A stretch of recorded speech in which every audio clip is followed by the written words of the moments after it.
Bonjour et bienvenue sur Testland France. Aujourd'hui nous allons vous présenter un ordinateur portable plutôt professionnel, un Ultrabook de la nouvelle génération en 2015. C'est le X1 Carbon, donc le Lenovo ThinkPad X1 Carbon avec les nouveaux processeurs Intel de 5e génération. Alors qu'est-ce qu'on a à l'intérieur de cet Ultrabook de 14 pouces à 2200 €? On va avoir ici quelques petits papiers donc pour l'initiation à Windows 8.1 professionnel ici, et des consignes, des guides et consignes d'utilisation pour ce Lenovo. On va avoir aussi, vu que c'est un Ultrabook, un petit adaptateur mini Ethernet ici qu'on va pouvoir brancher sur le PC vers Ethernet, donc RJ45, si jamais vous n'avez pas la possibilité d'utiliser le Wi-Fi AC qu'il y a à l'intérieur. On aura aussi, et bien sûr, la prise d'alimentation, donc un petit transformateur qui est assez épais mais qui reste tout de même petit, avec les prises d'alimentation, les nouvelles prises de chez Lenovo qui ressemblent un peu à de l'USB. C'est assez sympa, assez pratique à utiliser, avec bien sûr la prise Mickey pour brancher sur le secteur, donc avec une prise terre. On va passer directement à présent au Lenovo. Donc c'est l'un des premiers ordinateurs portables en 14 pouces à être aussi léger et aussi fin, car pour un 14 pouces qui reste quand même une taille très correcte pour du travail, il fait que 1,3 kg et il fait que 1,7 cm d'épaisseur. Donc c'est vraiment très léger. On est sur une machine dite quand même haut de gamme avec ici un i7.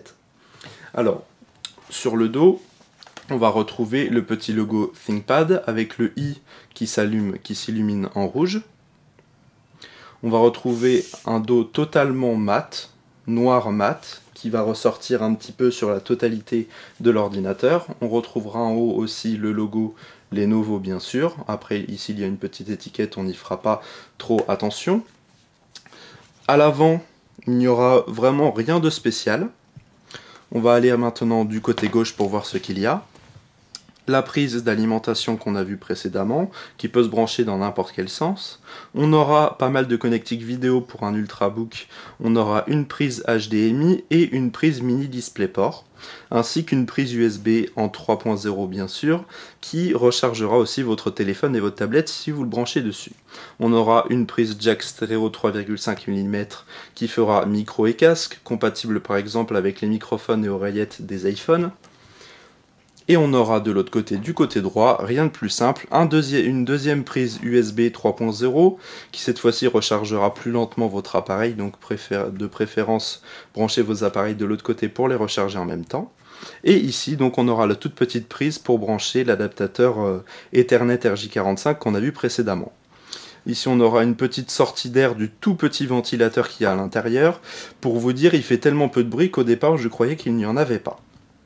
Et on a ici un petit emplacement pour mettre un antivol. Si jamais vous êtes dans une entreprise, c'est fréquemment utilisé.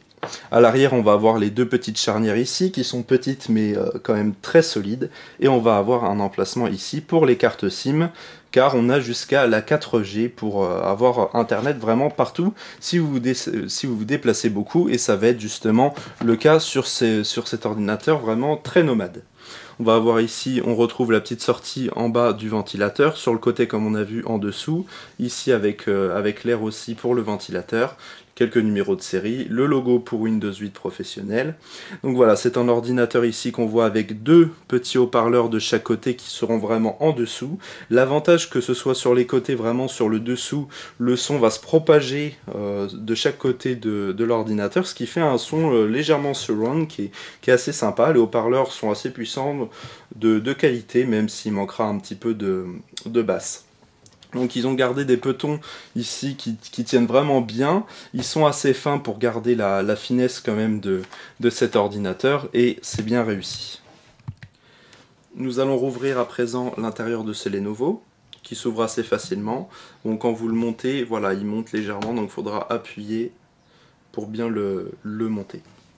C'est un ordinateur qui est très sobre, professionnel et assez joli. on a une option sur un écran tactile. Donc ici, il y a l'écran tactile. On va parler en premier du bas ici de cet ordinateur en 14 pouces. On a un clavier qui est complet, assez sympa, qui est vraiment...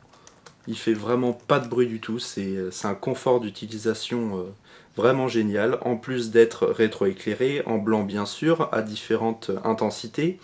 Et donc on a une panoplie ici en haut de boutons qui sont justement les boutons de F1 à F12, où ce sera aussi des raccourcis pour Windows. Donc on aura couper le son, plus fort, moins fort, etc. pour aussi régler la luminosité, la projection sur l'écran, activer, désactiver le Wi-Fi, et d'autres options pour Windows 8 qu'on verra après qui sont assez sympas. On a notre beau petit bouton supprimer qu'on aime bien avoir tout au bout quand on a l'habitude de cliquer dessus. On a ici un trackball au milieu chez Lenovo, même sur leur Ultrabook comme ici, ultra fin, ils ont quand même réussi à le mettre parce qu'ils l'adorent et il y a beaucoup de professionnels encore qui l'utilisent. On aura aussi un gros bouton entrée comme on aime bien. Et sur ce côté-ci, on verra un petit lecteur d'empreintes digitales. Donc si vous voulez déverrouiller votre session avec votre doigt, c'est assez pratique et c'est plus rapide que de mettre un mot de passe. Au-dessus ici où on voit les charnières, il y aura uniquement le bouton de démarrage qui sera ici, avec le petit voyant qui s'allumera quand il sera démarré. Sur la surface ici plus près, on aura le logo Intel Core i7, donc de 5e génération, le logo Ultrabook by Intel, et ici un trackpad qui n'est pas aussi grand que ça, mais qui est amplement assez grand et assez sympa à utiliser. On aura les différents boutons pour le trackball avec le bouton central et les boutons qui seront physiques au niveau du trackpad. Alors c'est qu'un seul bouton, sauf que si vous appuyez ici, ça fait le clic gauche, et si vous appuyez ici, ça fait le clic droit. C'est un ensemble avec le clavier et souris qui sont vraiment très intéressants, très agréables à utiliser, de même qu'on n'aura pas forcément besoin de mettre une souris à côté pour l'utiliser tellement il est confortable. On retrouve aussi bien sûr le petit logo ThinkPad sur le côté comme d'habitude. Donc c'est un ordinateur qui est vraiment très fin mais qui est assez complet pour sa finesse. On va passer un petit peu au-dessus maintenant, sur cette dalle avec cette option ici tactile. Donc on reste sur une résolution assez élevée, donc c'est du QHD, du Quad HD. Donc on est en 2560 par 1440. On retrouve le logo Lenovo en bas. De l'autre côté, X1 carbone. Donc on a l'impression que c'est une dalle totalement en verre, où il y a de confondu ici dans le noir la petite webcam HD, ainsi que ces deux petits micros stéréo. Ça aussi, c'est sympathique. On démarre ce petit Lenovo, avec le SSD ça devrait être assez rapide. Donc le SSD, l'avantage aussi, on peut le déplacer en le faisant bouger beaucoup, il n'y a pas de disque dur qui va claquer au bout d'un moment, c'est que du SSD. Alors on arrive sur l'interface ici de Windows 8, Windows 8.1 professionnel. On est sur donc l'écran tactile qu'on va pouvoir voir ici. Le tactile est d'ailleurs très réactif. Au niveau du clavier, on va vous montrer dès à présent le rétroéclairage, donc il va falloir appuyer sur FN et sur la barre d'espace. Donc il y a deux intensités d'éclairage différents. Hop, un petit rétroéclairage et un rétroéclairage plus élevé. Bien sûr, c'est que du blanc, c'est très joli et très pratique quand on est dans le noir tout simplement, ou quand il fait sombre, pour travailler. D'ailleurs, on va même le laisser allumer car en même temps, c'est joli. On a en plus sur ce clavier, comme on vous l'a dit précédemment, des raccourcis de Windows 8 qui sont très pratiques. Lenovo a fait ça, qui a contourné à peu près le mauvais travail de Microsoft avec Windows 8 qui est assez compliqué.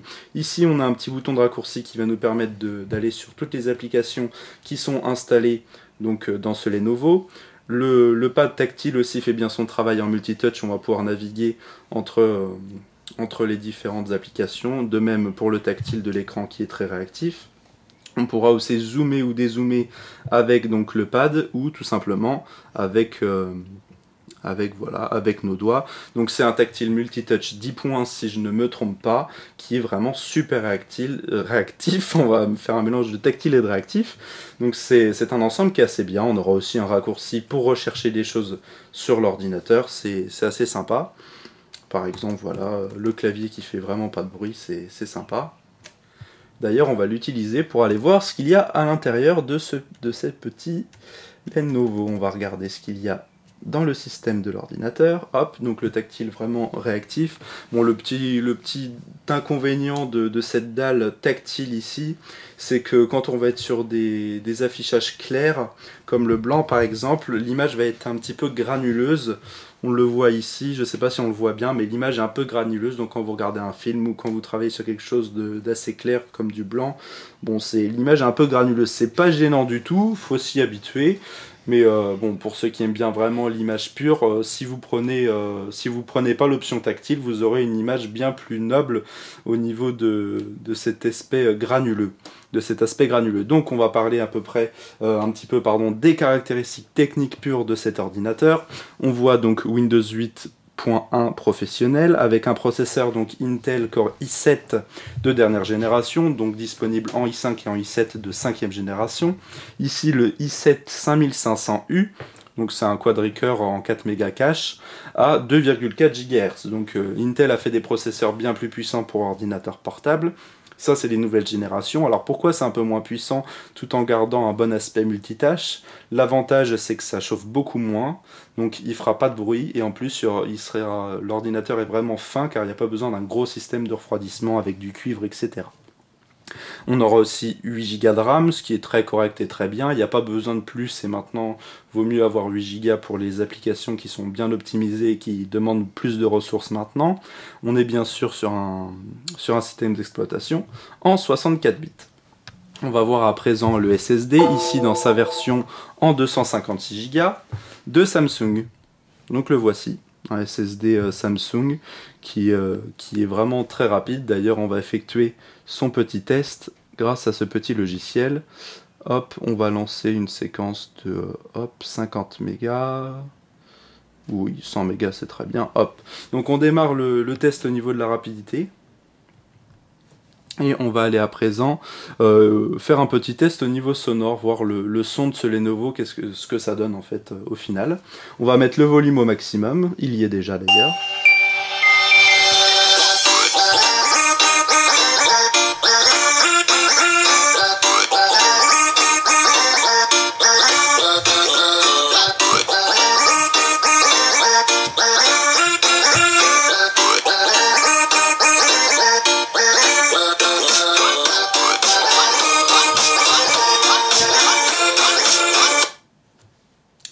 Hop, c'est moins grand.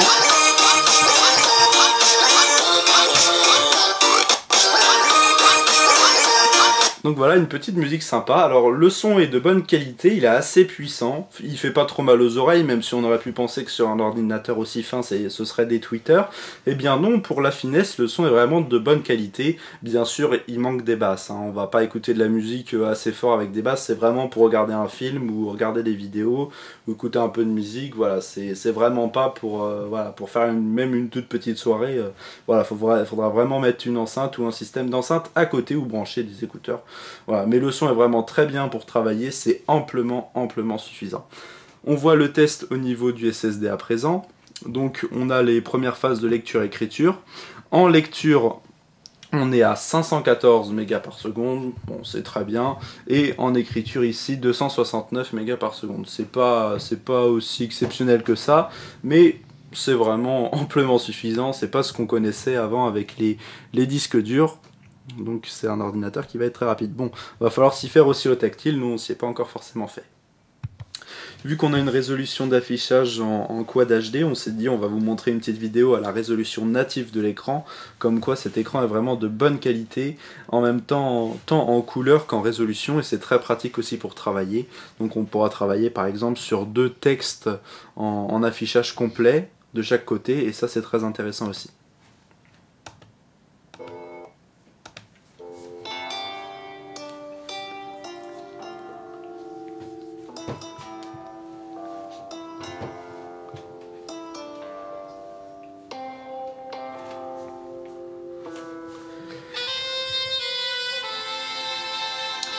Donc voilà, c'est vraiment sympa, on n'a même pas envie d'arrêter la vidéo pour voir un petit peu cet écran qui est vraiment super sympa. Comme ça, si vous êtes dans l'avion ou si vous êtes dans le train, vous voulez regarder un film entre 2 rendez-vous, eh bien allez-y, franchement c'est vraiment sympa, vous branchez votre casque et puis vous regardez votre petite vidéo.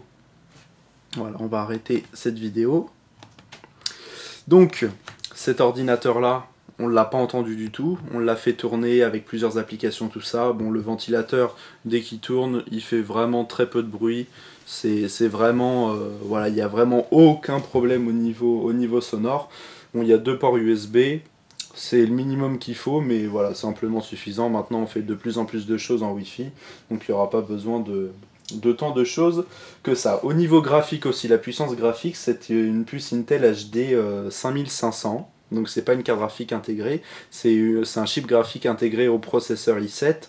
Donc il est amplement assez suffisant pour jouer à quelques petits jeux, pour regarder des films en haute résolution, pour faire un peu de traitement photo, voilà. Ça ira pas vraiment sur des... Si vous faites vraiment du Photoshop à fond ou du gros traitement vidéo ou des gros jeux, bien sûr ça tournera pas, c'est pas du tout fait pour.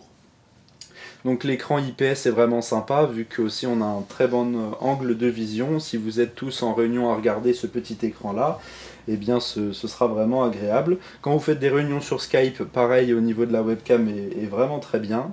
L'avantage c'est qu'il y a plus de 9 heures d'autonomie. Alors nous en utilisation intense, on l'a quand même utilisé au plus de 7 heures en regardant des films avec la luminosité au maximum, en allant un peu sur internet, tout ça, donc c'est vraiment pas mal. Il y a une très bonne autonomie pour la finesse de l'appareil, c'est sympa aussi. Donc on va conclure par les points positifs et négatifs de ce Lenovo.